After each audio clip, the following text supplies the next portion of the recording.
We all know child sex abuse has been all over the news recently, largely because of that Penn State scandal surrounding a former assistant football coach. Michelle Voren deals with crimes just like that. She is the chief felony prosecutor in the Crimes Against Children Division of the McLennan County District Attorney's Office. Michelle, we appreciate you being here. One of the things that people keep saying to me when they're hearing about the Penn State trial is, how do we get our kids to tell us when things like that happen? And I think there's just a lot of questioning about how can I identify if something like that has happened to my child?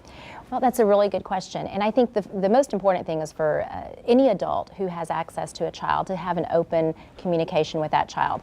And remember that children don't necessarily want to tell the adult who's closest to them, right? So if the perpetrator is someone that your mom loves or someone that your grandmother respects, that might not be the person that the child wants to tell. So it's really important for an entire community to make themselves available. Sometimes it's a teacher, sometimes it's a neighbor, sometimes it's the mother of a friend. And it's really important that once a child does speak about something, that we really listen. Children aren't stupid. They know when something makes them uncomfortable. They know when a person makes them uncomfortable. And sometimes they give us clues, and we don't really want to believe that someone that we trusted and that we respected would do something like that. And so we tend to kind of shut it down. Probably some of the greatest damage that children suffer related to child abuse is not just from the abuse, but it's from the reaction they receive to the disclosure. And it's very important that we praise them for talking to us, that we tell them that nothing was their fault, and that we also not hold them responsible for the consequences to the perpetrator. I wanted to ask you, if people do suspect child abuse, whether it's because of something a child has said to them or actions that they have seen, some people worry, well, I don't want to start this if really nothing is happening. But you say that people should not worry about that. They should report it. Why is that? Absolutely. Well, the law actually says that anyone who suspects child abuse must report it. It's actually a crime to fail to report child abuse. And then there are certain people called professional or mandatory reporters who actually have to report within 48 hours. And those are teachers and other people whose jobs place them around children. But it's so important to report it as soon as you suspect it, because we have specially trained interviewers who will interview children in an age-appropriate, non-leading way that's not traumatic for the child. We have specialized investigators who will figure out what happened.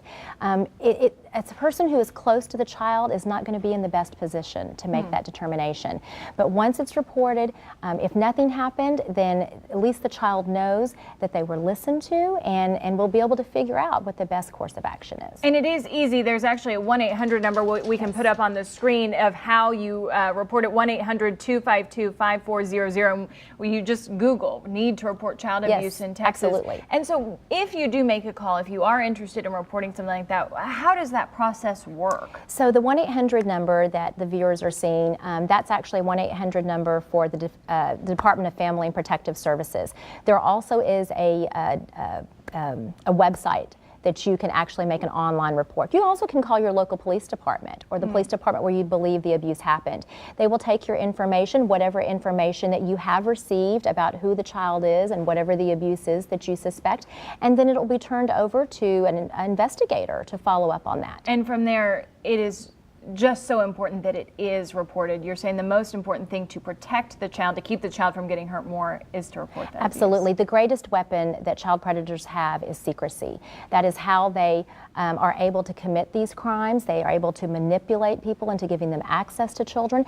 And then because of their manipulation of the child, they're able to cause the child to have shame, and that results in secrecy, and that's how they continue to perpetrate the crimes. And the greatest power that we have to stop them is simply with our voices. To break that secrecy. Michelle, we appreciate you being here. A tough topic to talk about ahead of the holidays, but it is so important. Thank you.